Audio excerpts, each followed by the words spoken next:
Welcome to ShlockFM, bringing you whatever washes up on the shores of entertainment, no matter the stench. Featuring music from Carl Casey at White Bat Audio, and your host as always, Alex or RCG Blade.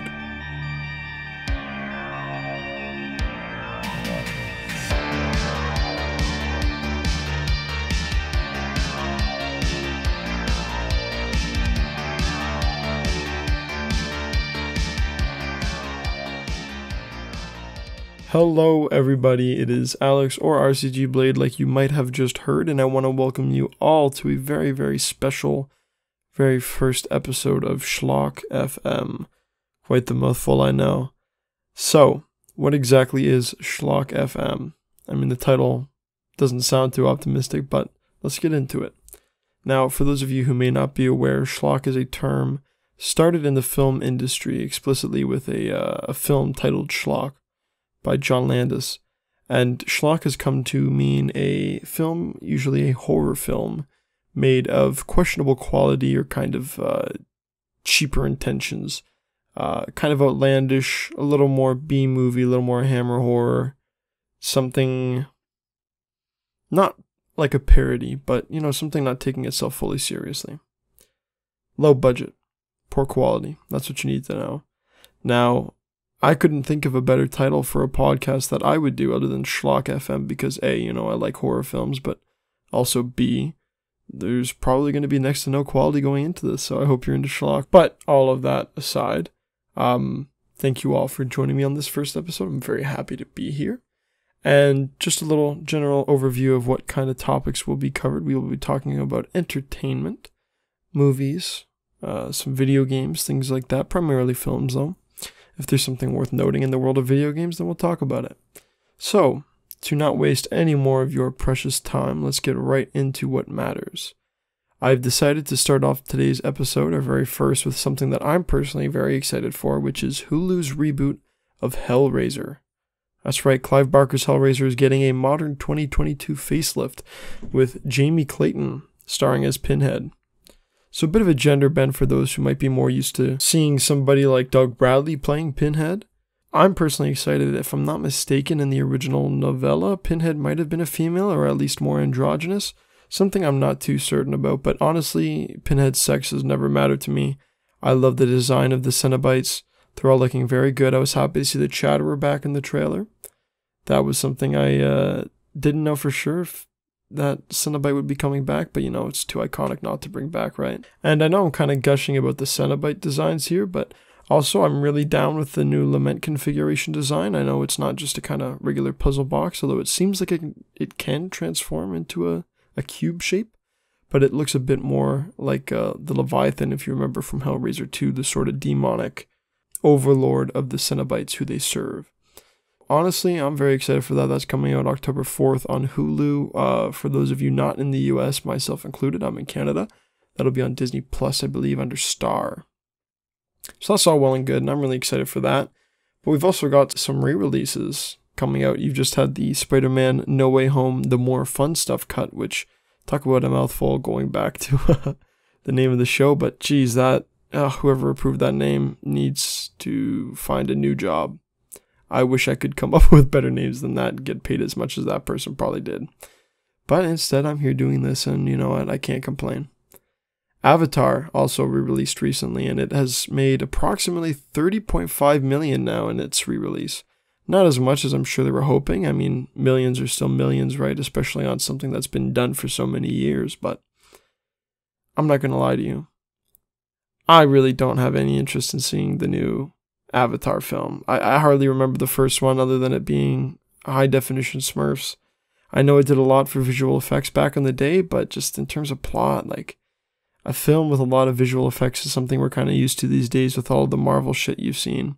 But I don't know, I just don't feel fully enticed to go back, but I'll probably end up seeing it. I know people who want to see it, and I'll most likely end up seeing it with them. Moving on now, I'm going to talk about something that is out and actually new. I decided to start our talk of television series with Andor. I watched its first episode last night. I believe the first 3 came out recently, all at once. Only had time to watch the one though. From what I've seen, it looks pretty good. I think I've heard that all 3 episodes are kind of needed to fully establish the plot of the show and how it's going to be. I know they had to cut back some seasons. They were originally going to do 5, and now I think they're doing 2. But from what I saw, I mean, I'm interested. I might talk some light spoilers from the first episode, so if you don't want to hear any of that stuff, I would skip over this, but just know that my current consensus is it's pretty good.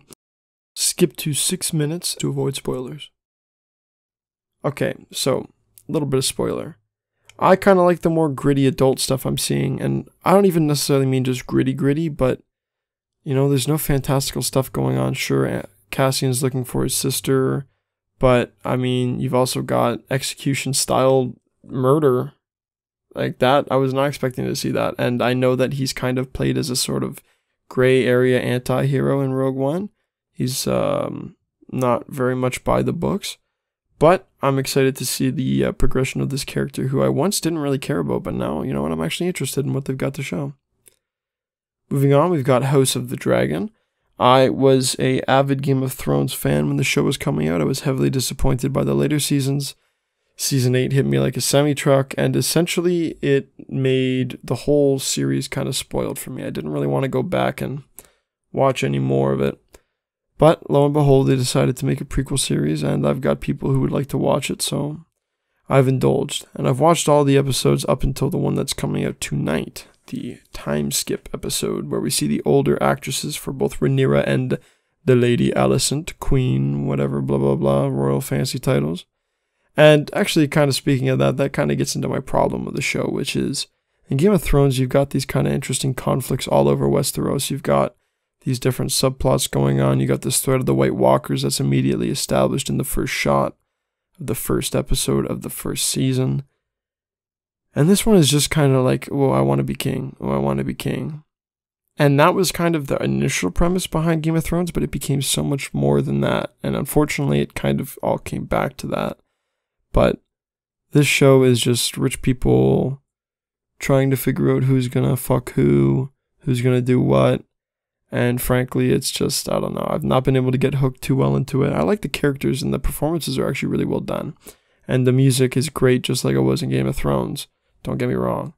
But I don't know, I've just not felt myself getting too hooked into this world. And I don't really care who ends up ruling. Straightforward. I don't. Much like in real life with whoever the hell is king now. I don't care. Moving on now to the world of gaming really quick, because there's actually been quite a lot going on recently if you are into gaming, specifically PC stuff. So Spider-Man Remastered for PC, or sorry, better yet, Marvel's Spider-Man Remastered for PC has been released. Again, this is an episode full of mouthfuls, it seems. Don't take that the wrong way, or do take it the wrong way, who am I to tell you? Spider-Man PC is released. I have been looking forward to this game since around 2017, so it's been a solid 5 years. And I could not be more happy to say that it met all of my expectations. I had a great time playing it. I beat it rather quick. I've almost 100%ed it, actually. I'm just missing 2 achievements for beating it on the hardest difficulty and doing a New Game Plus. Other than that, I've played the shit out of it. I think I'm at like 70-ish plus hours. I'm probably going to get a lot more logged in there. The swinging is just so fun. And the story is really well done. The graphics are nice. The music is okay. I'm not too big on the music. I actually kind of found myself towards the end turning the music off and just playing my own music, whether it was film soundtracks from a cinematic Spider-Man, like the stuff that Danny Elfman did for Sam Raimi's Spider-Man trilogy, or even the stuff from No Way Home. It's actually a pretty good score. I quite enjoy it. I like what Michael... I'm not even going to try to pronounce his last name. It's like... Well, I just lied. I am going to try. I think it's Michael Giacchino. I don't know. I'm horrible when it comes to pronouncing things, so please don't murder me for that horrible mispronunciation. But yeah, his score for No Way Home is pretty good, and so I've also enjoyed swinging around to that. And if you like swinging, well, I've got amazing news for you, because guess what? Not only do us PC heads get Spider-Man PC, we get Miles Morales coming to PC as well, and I could not be happier. Now, the price has not been revealed for this one yet. I'm anticipating something in the realm of 40 Canadian dollars, maybe 50. If they really want to go there, I'm hoping not. I've heard the game is not as much compared to the initial Spider-Man PS4, Or I guess I should say Spider-Man PS5 because it's the remastered one. But regardless, the price difference I think will matter quite a lot in whether or not this game does successfully on Steam. I'm hoping that they price it reasonably. I'm hoping that I get to enjoy it. It's something I've been looking forward to, like I said, for quite some time, both games. I know Miles Morales is a lot more new, but ever since it was announced, I was hyped for that shit because I wanted to play both of them. Now, something else that is pretty new, as in it's not even out yet, Modern Warfare 2 has just recently had its open beta open on Steam, on PC, so I have been trying that out, and I liked Modern Warfare 2019. This new one feels pretty good so far. I think there are definitely some balancing issues with some of the guns. I'm not a big fan of the maps that are smaller. Like, I pretty much only want to play, War Game? Ground War, that's what it's called, sorry. Ground War has, I think, 20v20 matches. There's another one called Invasion, I think. It's got some AI. It's a super laggy, super buggy game mode, but the bigger maps are a huge blessing because the spawns are just horrendous in those regular-sized maps. So I got to play a little bit of that with some friends last night. I enjoyed my time overall, but I don't know if I'd be dropping the cash for that one. Alright, now moving on to the real meat and potatoes of this episode. I recently saw the film Don't Worry, Darling. Talk about schlock. Wow. So I saw it a day before it actually came out here in Canada. I saw it on a Thursday. Went to see it with my girlfriend. And I kind of didn't have high expectations, and it kind of didn't even meet those. I almost fell asleep a couple times, I won't lie. It really starts to drag towards the middle. I mean, the premise on its own, I guess, is interesting enough, but it just falls flat in so many areas. The score is very ham-fisted. Every track was carefully handpicked to be a very blatant reference to the fact that, hey, look, it's like the 50s. Hey, look, retro, old school. Do you have nostalgia for this time you weren't even around? That's the kind of vibe I got. I mean, the songs themselves are pretty good, but they're just, they're all licensed tracks. The very few songs that weren't unlicensed and were actually original, I can't even remember them because they seriously just drown you out with "Life Could Be a Dream." The performances, Florence Pugh, I don't know if I'm saying her name right. I've never looked to see if it's actually pronounced right, but I'm just going to keep calling her Pugh, like a church pew.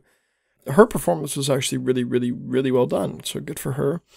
Olivia Wilde, The other people, Nick Kroll, Actually, no, I'll take that back. Nick Kroll, not a good performance. Harry Styles, not really a good performance.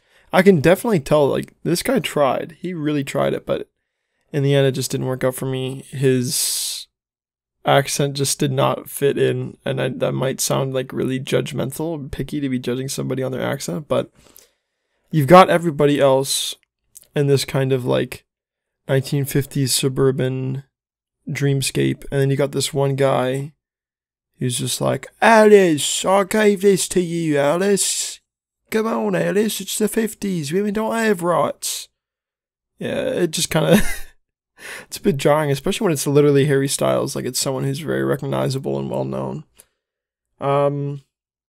Cinematography, again, nothing really memorable. The sets and locations were nice, but I mean, that's just the aesthetic they were working with. I can't give them much credit for that.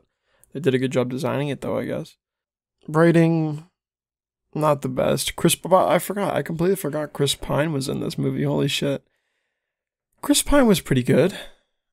I can't give away too much, but he's got a decent amount of egomania and charisma for this role, which I kind of appreciated seeing him do. It's not often you see him playing a bad guy, so I was there for it. But the film just ends up having quite a few holes, and things just don't really add up, and the ending is just dreadful in literally every meaning of the way. I think with that, I'm actually going to open up the spoiler talk, so I will give you the warning. If for whatever reason you care about Don't Worry, Darling's plot and you don't want it spoiled to you, I mean, more power to you, but you're going to want to wait out. Go to 19 minutes, 7 seconds to avoid spoilers. Alright, so, spoiler time. What the fuck? Okay, from the very first trailer, I had a really good idea of what was going on, because And, you know, this might sound a little incel-y of me, but there's like a lot of people of color in the film, which good for them. Like, I love seeing that representation on screen. I'm excited that more and more as we go through the years, more and more of it is happening. I'm not happy that people are being such assholes about diversity and trying to make it sound like it's forced and people are going woke to go broke and yeah. All that stuff is bullshit. I'm not with that. If you're with that, fuck you. Getting back onto my original point here, I don't want to get distracted. I figured that this film probably did not actually take place in the 50s, given the cast. Well, I was right. And come the opening scene of the film where you see the Warner Bros. Logo, you kind of see this little glitch happen. And I was like, okay, so it's a simulation that's supposed to replicate the 1950s. Boom. Something Stepford Wives, white woman, get out. Boom. And that's pretty much the movie. I mean, you've got Jack, played by Harry Styles, who's essentially an incel. He begged Florence, like, dude, you did the hard part. You're living with her. You're set. Just don't be a piece of shit. But of course, he can't help but be a piece of shit. So what does Jack do? Jack loses his job. He doesn't get another job, just is on his computer all the time. And I don't know if they're married. I think they are. They're either dating or married. In the original script, they were married, so I'm just going to go with they're married. So anyway, his wife, played by Florence, takes up another shift at the hospital, works like a 30-hour day. Comes home, he's sitting at the computer, he's like, I'm hungry. She's like, you didn't make anything? He's like, well, I don't know what you want to eat. Like, he's a total man-child. I don't know how the fuck he ever got with her in the first place. And he just looks so greasy and gross, too. They really nailed the look. So anyway, wifey doesn't put out because she's tired from all the fucking bodies she was cutting open. And so this guy is like, how about I, like, drug her, strap her to a bed, install these simulation eye optical enhancements or whatever the fuck you want to call them. I don't even know. They're kind of like these goggles that spray a red laser at your eyes, and that helps you to enter the world, and there's a projection that hypnotizes you, and I don't know, it's never actually explained, but that's what you see. Like, they don't tell it to you, they show it to you. Anyway, so all this convoluted shit out of the way, she doesn't put out, he chains her up to a bed with, like, medical handcuffs and restraints, and essentially, she lives in this simulation, and he gives her food IRL, drips water from a cloth over her mouth. Like, that's a very inefficient way to give somebody water, but I guess he doesn't want her to drown or something.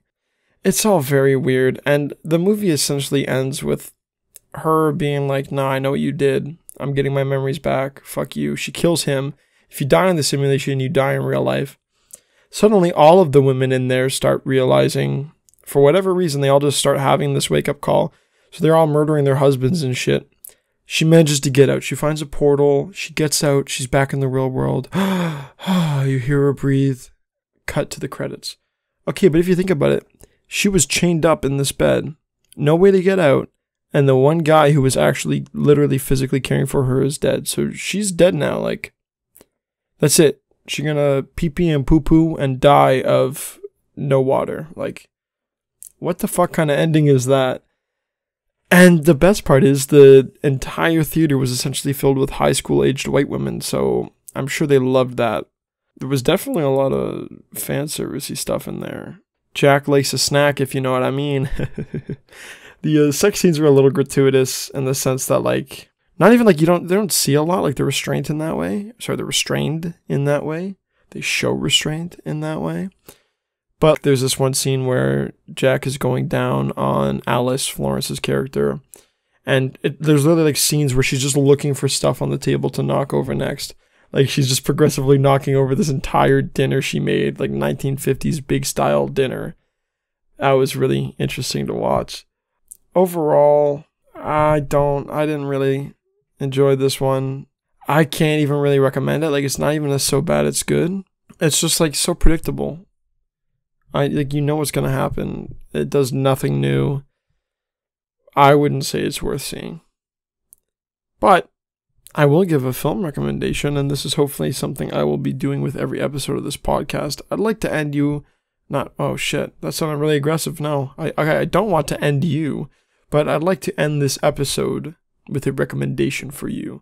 The film I'm going to recommend this week is either the original Hellraiser or, you know what, the new one's coming out. But, you know, watch the original watch the reboot. Who cares? Just watch one of them. I think it's a really cool world with really cool lore. The character designs are really great if you're into horror. It's kind of this weird sadomasochistic horror erotica. Very weird to describe. Like, you're not going to be necessarily busting a nut to this.